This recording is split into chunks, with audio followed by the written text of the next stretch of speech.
ವಿಜಯ್ ಪಕ್ಷದ ರ್ಯಾಲಿಯಲ್ಲಿ ಕಾಲ್ತುಳಿತ ಕೇಸ್ಗೆ ಸಂಬಂಧಪಟ್ಟಂತೆ ಮೃತ 40 ಜನರ ಕುಟುಂಬಕ್ಕೆ ತಲಾ 20 ಲಕ್ಷ ಪರಿಹಾರವನ್ನ ಘೋಷಣೆ ಮಾಡಲಾಗಿದೆ. ಗಾಯಾಳುಗಳಿಗೆ 2 ಲಕ್ಷ ಪರಿಹಾರವನ್ನ ಘೋಷಿಸಿದ್ದಾರೆ. ನಟ ವಿಜಯ್ ಪಕ್ಷದ ರ್ಯಾಲಿಯಲ್ಲಿ ನಿನ್ನೆ ಕಾಲ್ತುಳಿತ ಸಂಭವಿಸಿತ್ತು. 39ಕ್ಕೂ ಹೆಚ್ಚು ಜನರು ಸಾವನ್ನಪ್ಪಿದ್ದಾರೆ. 100ಕ್ಕೂ ಹೆಚ್ಚು ಗಾಯಾಳುಗಳು ಆಸ್ಪತ್ರೆಗೆ ದಾಖಲಾಗಿ ಚಿಕಿತ್ಸೆಯನ್ನು ಪಡೆದುಕೊಳ್ಳುತ್ತಿದ್ದಾರೆ. ಇದೇ ವಿಚಾರಕ್ಕೆ ಸಂಬಂಧಪಟ್ಟಂತೆ ಈಗ ಎಕ್ಸ್ನಲ್ಲಿ ಪರಿಹಾರದ ಬಗ್ಗೆ ನಟ ವಿಜಯ್ ಪೋಸ್ಟ್ ಮಾಡಿದ್ದಾರೆ. ನಿಮ್ಮ ಕುಟುಂಬದ ಜೊತೆಗಿರ್ತೇನೆ ಅಂತ ವಿಜಯ್ ಟ್ವೀಟ್ ಮಾಡಿದ್ದಾರೆ.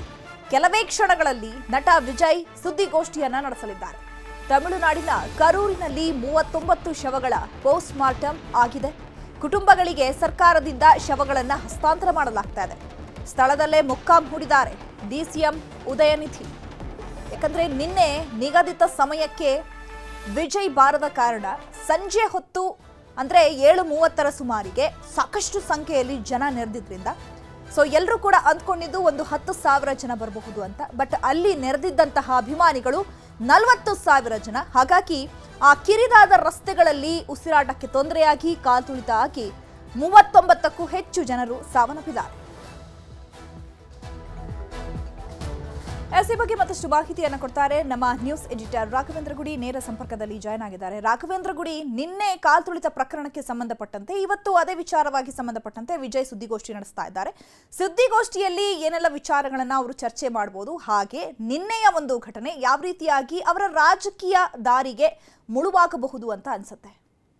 ಚೈತ್ರ, ಸತ್ತವರ ಸಂಬಂಧಿಕರ ಕಣ್ಣೀರು ಇನ್ನೂ ಕೂಡ ನಿಂತಿಲ್ಲ, ಕಣ್ಣೀರು ಬತ್ತಿಲ್ಲ. ಆಗಲೇ ಆರೋಪ ಪ್ರತ್ಯಾರೋಪಗಳು ಶುರುವಾಗಿದ್ದಾವೆ, ಕಾನ್ಸ್ಪಿರಸಿ ಥಿಯರಿಗಳು ಶುರುವಾಗಿದ್ದಾವೆ.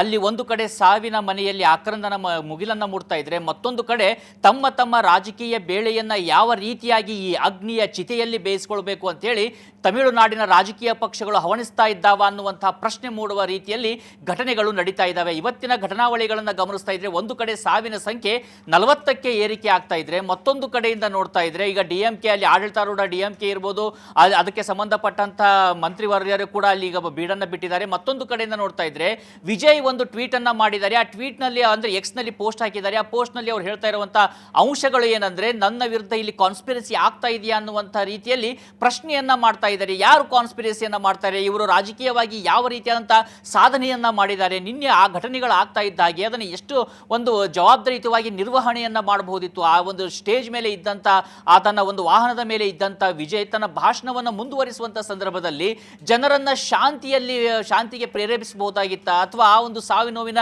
ಸಂಖ್ಯೆಯನ್ನು ಇನ್ನೂ ಕೂಡ ಗಣನೀಯವಾಗಿ ಇಳಿಸುವಕ್ಕೆ ಪ್ರಯತ್ನವನ್ನ ಮಾಡಬಹುದಿತ್ತ ಅನ್ನುವಂಥ ಪ್ರಶ್ನೆಗಳು ಈಗ ಸಹಜವಾಗಿ ಮೂಡ್ತಾ ಇದ್ದಾವೆ. ಯಾಕಂದ್ರೆ ಒಂದು ಕಡೆಯಿಂದ ಆಂಬ್ಯುಲೆನ್ಸ್ ಶಬ್ದಗಳು ಕೇಳ್ತಾ ಇರುತ್ತೆ, ಮತ್ತೊಂದು ಕಡೆ ಅವರ ಭಾಷಣ ಮುಂದುವರಿತಾ ಇರುತ್ತೆ, ಇನ್ನೊಂದು ಕಡೆ ನೋಡ್ತಾ ಇದ್ರೆ ಅವರೇ ಹೇಳ್ತಾರೆ ಯಾವುದೋ ಒಂದು ಮಗು ಇಲ್ಲಿ ಕಾಣೆಯಾಗಿದೆ, ಹೀಗಾಗಿ ಆಂಬ್ಯುಲೆನ್ಸ್ ಬಂದಿದೆ ಅನ್ನುವಂಥ ಮಾತುಗಳನ್ನು ಹೇಳುವಂತ ಪ್ರಯತ್ನವನ್ನ ಮಾಡ್ತಾ ಇದ್ದಾರೆ.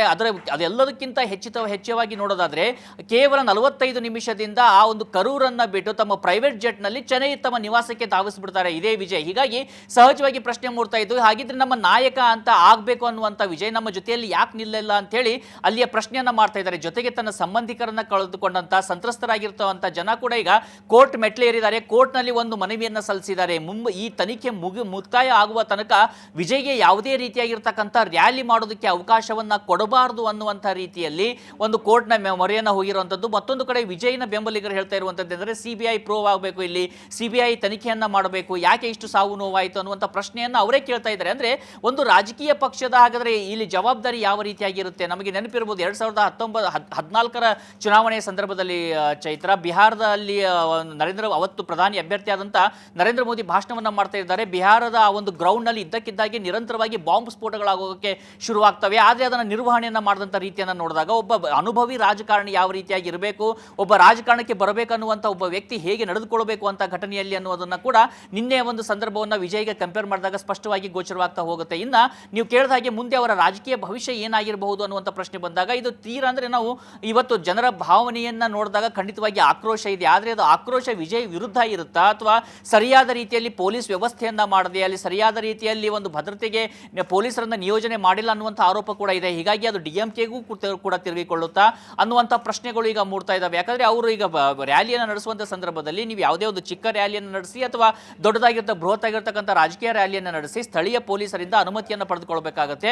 ಅವರಿಗೆ ಒಂದು ಅಂದಾಜನ್ನು ಕೊಡಬೇಕಾಗುತ್ತೆ, ಇಷ್ಟು ಸಾವಿರ ಜನ ಬರುವಂಥ ಸಾಧ್ಯತೆ ಇದೆ ಅಂತೇಳಿ. ಆ ಸಂದರ್ಭದಲ್ಲಿ ವಿಜಯ ಆಪ್ತರೇನಿದ್ದಾರೆ ಕೇವಲ 10,000 ಜನ ಬರುವಂಥ ಸಾಧ್ಯತೆ ಇದೆ ಅನ್ನುವಂಥ ಒಂದು ಅಲ್ಲಿ ಮಾಹಿತಿಯನ್ನು ಕೊಟ್ಟಿರ್ತಾರೆ. ಇದೇ ಕಾರಣವಾಗಿ FIR ನಲ್ಲಿ ವಿಜಯ್ ಅವರ ಆತ್ಮೀಯ ಆಗಿರ್ತಕ್ಕಂಥ ಎನ್ ಆನಂದ್, ಅಲ್ಲಿಯ ಮಾಜಿ MLA ಕೂಡ, ಆ ಎನ್ ಆನಂದ್ ಅವರ ಹೆಸರನ್ನು ಕೂಡ ಈಗ ಈ ಒಂದು FIR ಅಲ್ಲಿ ದಾಖಲು ಮಾಡಲಾಗಿರುವಂಥದ್ದು. ಹೀಗಾಗಿ ಸಹಜವಾಗಿ ಮೂಡ್ತಾ ಇರುವಂಥ ಪ್ರಶ್ನೆ, ಅಷ್ಟು ಜನ ಬರ್ತಾರನ್ನುವಂಥ ಅಂದಾಜು ವಿಜಯ್ಗೆ ಇರಲಿಲ್ವಾ, ಅಥವಾ ಇಲ್ಲಿ ವಿಜಯ್ ಬಂದಾಗ, ಯಾಕಂದ್ರೆ ಕಳೆದ 2-3 ರ್ಯಾಲಿಗಳನ್ನ ನೋಡಿದೀವಿ, ಅಲ್ಲೂ ಕೂಡ ಚಿಕ್ಕ ಪುಟ್ಟ ಅವಘಡಗಳಾಗಿದ್ದಾವೆ, ಅದರಿಂದ ವಿಜಯ್ ಕೂಡ ಪಾಠ ಕಲ್ತಿಲ್ಲ. ಇನ್ನು ವಿಜಯ್ ಬರುವಂಥ ಸಂದರ್ಭದಲ್ಲಿ ಲಕ್ಷಾಂತರ ಜನ ಬರಬಹುದು ಅನ್ನುವಂಥ ಮುನ್ನೆಚ್ಚರಿಕೆಯನ್ನು ವಹಿಸದೆ ಅಲ್ಲಿರ್ತಕ್ಕಂಥ ಇಂಟೆಲಿಜೆನ್ಸ್ ಇರ್ಬೋದು ಅಥವಾ ಪೊಲೀಸ್ ವ್ಯವಸ್ಥೆ ಇರ್ಬೋದು, ಸ್ಥಳೀಯ ಆಡಳಿತ ಇರ್ಬೋದು, ಸರಿಯಾದ ರೀತಿಯಲ್ಲಿ ಪೊಲೀಸಿಂಗ್ ವ್ಯವಸ್ಥೆಯನ್ನು ಮಾಡದೇ ಇರೋದು ಕೂಡ ಇದಕ್ಕೆ ಒಂದು ಘಟನೆಗೆ ಕಾರಣ ಅಂತ ಹೇಳಲಾಗ್ತಾ ಇದೆ. ಹೀಗಾಗಿ ಈ ರಾಜಕೀಯ ಆರೋಪ ಪ್ರತ್ಯಾರೋಪಗಳು ಸಹಜವಾಗಿರ್ತವೆ, ಆದರೆ ಮುಂಬರುವಂಥ ದಿನದಲ್ಲಿ ಒಬ್ಬ ನಾಯಕನಾಗಿ ಈ ಘಟನೆಯನ್ನ ಯಾವ ರೀತಿಯಾಗಿ ನಿರ್ವಹಣೆಯನ್ನ ಮಾಡ್ತಾರೆ. ಈಗ ಆಲ್ರೆಡಿ ಅಲ್ಲಿ ಇರ್ತಕ್ಕಂಥ ಜನರಿಗೆ ಒಂದು ಆಕ್ರೋಶ ಇದೆ, ಇವರು ಎಸ್ಕೇಪ್ ಆಗ್ಬಿಟ್ರು, ಅಲ್ಲಿಂದ ಓಡಿ ಹೋಗ್ಬಿಟ್ರು, ಒಂದು ಹೇಡಿ ರೀತಿಯಾಗಿ ವಿಜಯ್ ಓಡಿ ಹೋದ್ರು.